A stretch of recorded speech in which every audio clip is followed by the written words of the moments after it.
Guys, welcome back. This is my second video living with this amazing machine of mine. Um, the first video I did mention about the reaction that I get. That's obviously a positive things. This video I'll be concentrating on this thing. You see this thing? This is a gearbox. This gearbox is, one second, I'll just adjust my camera. Yeah, right here. This gearbox that you see here is on the right hand side as opposed to the left hand side. That is what makes it unique. But apart from the uniqueness, I'm afraid there's nothing positive about this gearbox. Let me explain. So I use this machine on a daily basis. Why? Because I'm different. I like different things.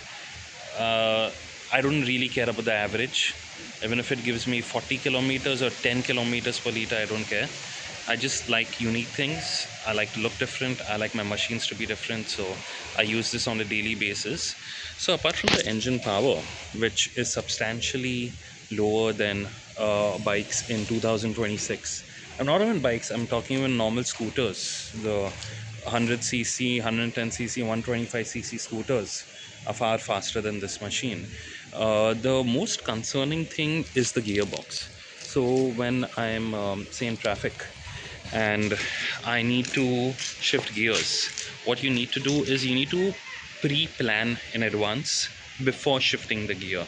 Say you see a red signal over in the front, you'll have to plan 600 meters, 800 meters in advance. If you're on third gear, try going on second, try going in neutral. You cannot suddenly stop and you cannot expect this gearbox to change immediately. The gear will be stuck. Another unique thing about this gearbox, this thing over here, is there's no oil over here. So the plus point is there's absolutely no oil anywhere. Your shoes, your white shoes, the shoes that I'm wearing right now, they remain white throughout the day when you ride the bike. Obviously I wear black formal shoes, but I'm just giving an example. You have grease over here. You know those grease that you used, again this is old technology, but you use in industrial machines so that there is no wear and tear. Yes, you have grease, the slimy grease inside over here. So it is as mechanical as it can get in 2026. It cannot be more analog than this particular gearbox. This thing that you see here, basically what happens is this works once every 5 times or once every 6 times. What happens is, say you are on the fourth gear and you want to go in neutral. So theoretically, if you press this, it goes on neutral immediately. Theoretically, have I ever got neutral with this? No.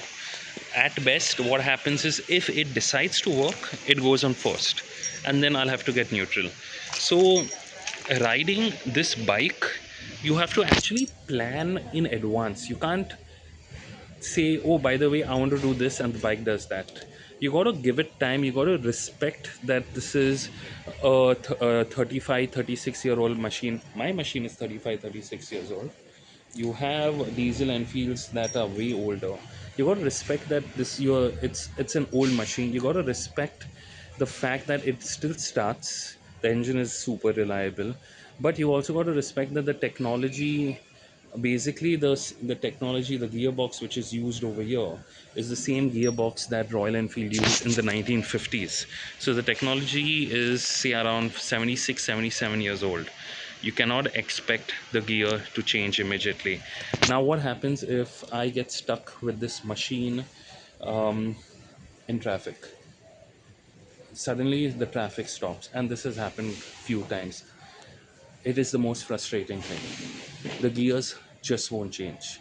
If you're on third gear, the traffic suddenly stops, it will just not change. This is a fact about this machine. It will not change.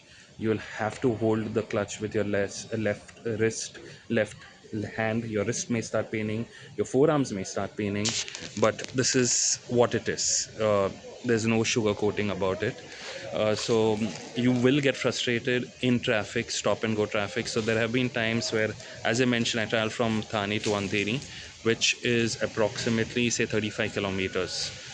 At times, thanks to our amazing infrastructure and amazing government, it takes around 2 hours because of the congestion. Those 2 hours have been absolutely frustrating. The most ideal way to ride this bike is when there is moving traffic. So when if there is slow traffic, you just put on first gear and it just chugs along. As long as there's moving traffic, you will not be frustrated. But if it's absolute stop and go traffic, this is not a machine. So I usually take my gearless on Mondays because I know Monday is a rush, because using utilizing this 4-speed gearbox is a task, especially when you know for a fact there's traffic. Absolutely avoid this machine. If there is moving traffic, I enjoy the machine, I enjoy the slow pace. And the advantage of this machine is it allows you to enjoy it. It's not like those super smooth Honda CB350s that you get bored riding slow. You actually enjoy the thump, you enjoy the attention that you get as well. So this is my brief review regarding this particular part. Now I've recently, there was a part in the gearbox that had got worn out. Do you get these parts in 2026? No, you'll have to go to a local guy, make it in a machine and install it. So unless you know people who can custom make parts for you, or unless you have a mechanic who knows how whom to get in touch with. I didn't know the concerned person, my mechanic knew, he got it done. There's a little extra labor cost that gets involved, but again, these are old machines, they aren't very expensive to maintain as long as you know whom to go with. So yes, this is the 4-speed gearbox that I've had. By the way, I'll explain in another video. I've changed the sprocketing as well, because this 4-speed gearbox wasn't meant for this slow revving engine. So the gearing, the original gearing was just too slow. That is for another episode. But yes, so this is with reference to the gearbox, with reference to my diesel Enfield. I hope these videos are informative for whoever thinks of purchasing this amazing machine over here. Till next time, thanks for subscribing. If you have, thanks for viewing the channel. If you have come till here, if you haven't, I would obviously appreciate the thumbs up and a subscription. It's on you, obviously. And I'll see you in the next one. Thank you.